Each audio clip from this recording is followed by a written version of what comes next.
Good morning. Good morning. Are you ready for another day? I hope you are. A few things first. I want to say thank you again to some of my viewers. Rambling Birkin, Barbara Schweip, Lacey Rocks, Sarah Mitchell, very cool person I met. Jagger JF01, I know you always check out for me in Europe. JPM Lawn Care, Cheryl, Tammy. There's a few viewers that have corresponded with me, communicated with me. So I just want to say thank you. I want to acknowledge you. When I was on the other end of this screen and I would leave comments, I just want to know you're seen, you're heard, I hear you, respect and love. And then too, I never said loyal minorities. Lewis, there was a few people that invited me to a podcast last week, and I'm very thankful for that. I want to make sure I acknowledge that. Thank you. What I want to share with you this morning is regarding your journey. Part of your journey requires you walk alone. Now, not in a sad way, all right? We're not going to not in, play sad songs, start to cry, but to make progress. Part of your journey means you are going to have to lose some friends. You are going to have to do some things that your family and friends and lovers don't understand. And the only way to get from point A to point B is part of that journey means you're going to walk alone. And if you can't accept that, you will not make your destiny, you will not fulfill your destiny. God will always be with you. I believe in faith. I know some of my viewers may not believe in that. That's fine. It's no disrespect. But part of your journey is going to be just you and God. In my life experience, there is no way that you are going to keep every friend that you grew up with. And if there's some exceptions, God bless. Nas used to have was a rapper, had a famous line, best friends become strangers. And I think to a big extent that's true. There's going to, when people, it's a couple times people say, oh, now you got a friend for life in me. And I'm looking at them like I roll my eyes in my head. I'm like, yeah, all right. Not that it isn't sincere, but if you're being honest, nothing in this world lasts forever. And again, I'm not saying that in a sad way. Don't go in your bedroom and cry. I'm saying that to say you can't hold on to anything too tightly in this world. You have to keep your mind free-flowing. Like I say, time is like a river. You have to keep your mind free, and you have to push forward. And many people, friends, family, lovers, and everybody in between, many people are fighting their own mental battles. And there's no way that you're going to be able to fight your mental battles and theirs and push forward. Your job is to push forward. That's the job of someone who makes progress. That's the job of a leader. And that's the job of a parent, to push forward. You lead by example. You lead by example. You lead by example. You don't lead by sitting and suffering with others. There is a time to sit with others. There is a time to show compassion. And there is a time to say, I'm going forward with or without you. Not in a mean way. Not in a disrespectful way. I want to set context. So like I said in the beginning of this video, I always try, and I try to do that all throughout my life, try to acknowledge and respect people that have helped me.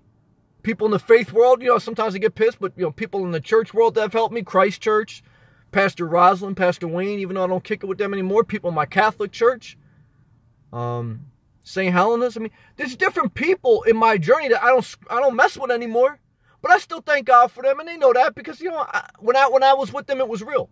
But there's a time when that ends, and that's real too, and it's not out of disrespect, but you get to a certain point in just about every relationship where you are either going to stay the same or you're going to continue to evolve and grow. And many people, because they're so comfortable with meeting their friends every weekend, going out for drinks, going to the bars, hanging out with the same parent groups, going to the same church outings, they're so familiar with the same routine that they're scared to do something different because they know the people that they do this routine with will not come with them. You have to be willing to walk alone, to make progress, to fulfill your dreams. If not, life is going to be a little more suckier. That's the bottom line. Because we already know life sucks, but life really gets sucky when you don't make progress. Stagnant water smells like shit. And so does life when you don't keep it moving. There'll be some people that'll move with you sometimes, and sometimes there's going to, without a doubt, even if you have a great support group, even if you have some people that have stayed with you for a long period of time, there's always going to be some part of your journey, always. Even if it's a small part, there will be some part of your journey that you have to walk alone. It'll just be you and God, you and your faith, or just you if you believe in nothing. But it's going to be a part of your journey where you have to walk alone. What I'm here to tell you is, do it. That's why I'm here to talk about various things, but also self-growth. Because when you grow, you are confident enough to walk that part of the journey alone. That's the key. When you don't have self-growth and you aren't confident in yourself, you will turn around and follow the crowd. To step outside the crowd means that you share unflattering photos. You see the imperfections of life and you push forward. You put out your flaws, you push forward. You are not tap dancing with the crowd, for the crowd. You are being yourself. My little square, my little circle says be you. And that's why self-growth, being yourself, gives you the built-up strength and endurance to walk that necessary part of the journey alone. There's going to be times where you break up, where you get divorces, whatever it may be, and you're going to have to walk alone. Not in a sad, nasty way, again, in a way of that's part of the journey. And anyone who tells you that isn't part of the journey, suspect. They're pandering to you for a reason. They want to manipulate you for a reason. I'm not telling you there's part of the journey is you have to walk alone because I want you to cut out. Well, I do want you to, because there's going to be certain people you're going to have to cut out, but in a responsible way. And mainly in a way, however you decide to do it for you, is that you just have enough confidence in yourself to be yourself. And when you are being yourself, you will be able to walk alone when necessary. And when you have the confidence to walk alone, then the support group at that time, and it changes, but at that time, certain people will be placed around you. Don't hold on to anything too tight. Respect, give thanks, and honor those who are, supporting you, but understand it's all fading. Not in a sad way, but in a way that you realize you have to keep your mind free-flowing. You have to push forward. Don't hold on to old friends in old bars doing the same church Sunday groups, the same thing when that time of your life is past. Move forward. Be confident enough to walk alone when necessary. Stay inspired.